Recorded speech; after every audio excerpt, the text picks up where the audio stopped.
Welcome to Narratives Leadership Story Talks, where great leaders go beyond the bottom line to create lasting impact. Join hosts Jerome and Julienne Ryan as they uncover the stories behind real-world challenges, offering practical insights to help you lead with empathy, authenticity, and purpose.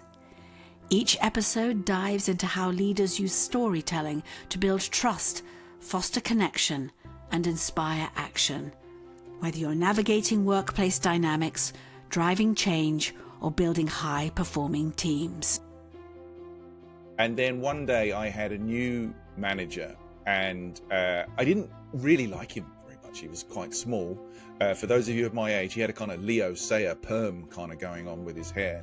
And in our one-to-ones, he would use a laptop, which was like completely unsaid. He would tap very loudly on his notes. Anyway, I walked into my first one-to-one. He'd been in his business about 6 weeks.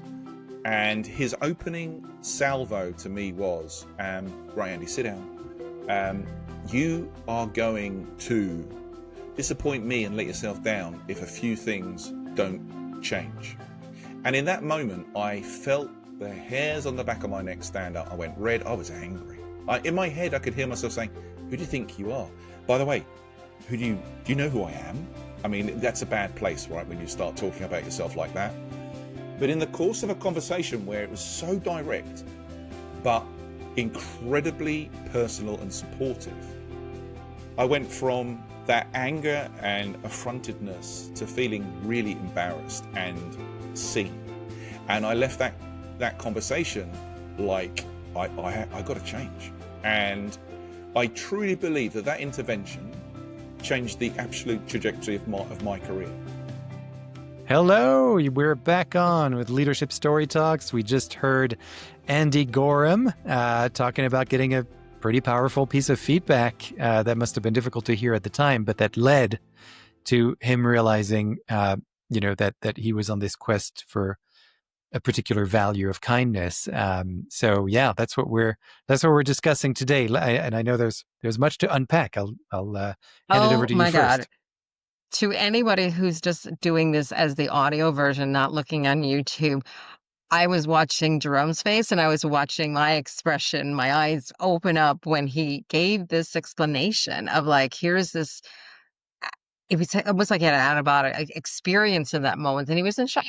But then this boss he had walked him through it in very thoughtful and important ways and didn't let him off with it. So there was a beginning and an end of the story and all the contributing factors that made it actionable, which I think is something that gets missing from a lot of discussions. So what were you thinking about when you were listening to, I besides living the moment with him?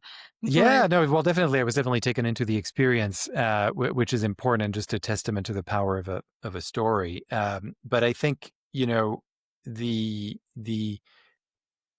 for me, and what we hear from a lot of our clients actually, is that once they start to delve into their story, there's a very particular kind of methodology, obviously, that we go through. But one of the steps is to encourage people and to develop the discipline of telling the story as it happened at that moment, which is very different from what we usually do, which is we tend to naturally want to talk about how we felt about something that happened to us.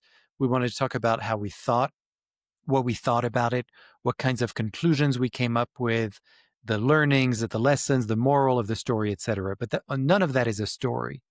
The story is really what happened. And I think what we've heard is from clients is that once they start to learn to tell a story that way, a lot of people say, you know what, this is a great way to give feedback.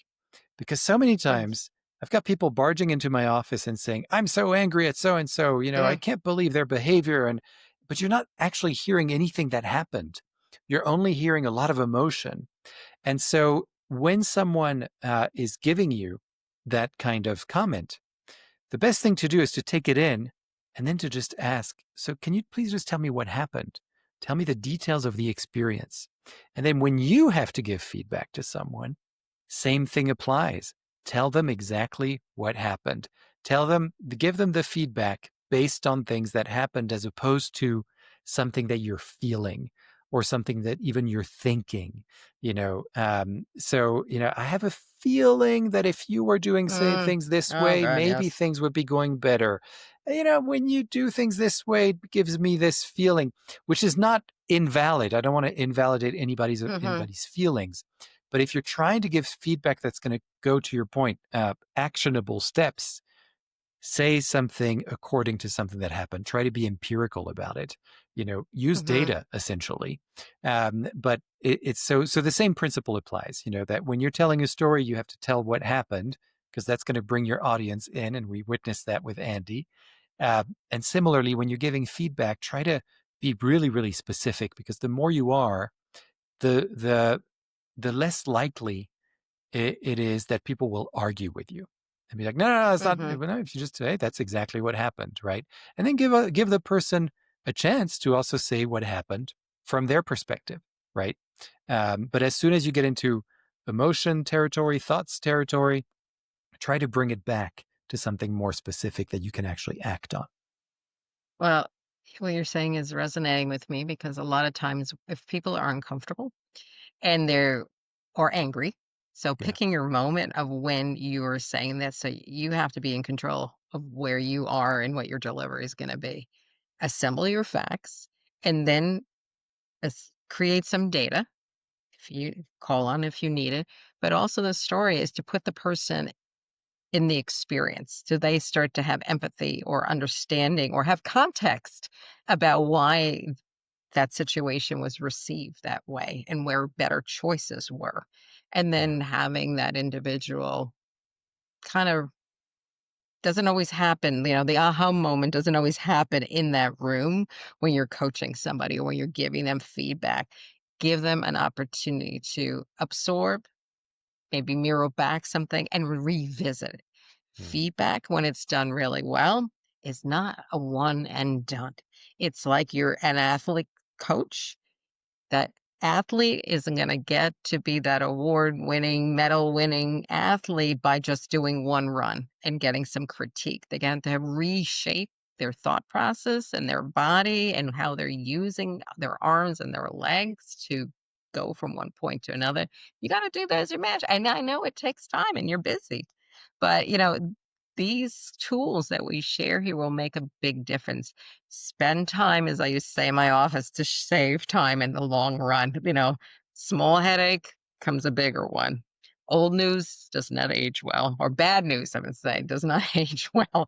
So Yeah. if you do these things incrementally and then you set the standard from the rest of the staff, you start to give feedback in a constructive way and a creative way that makes a difference. And everyone learns from you. So, Yeah. Jerome, excellent that you brought up this point. We were definitely in agreement about what to discuss in this segment.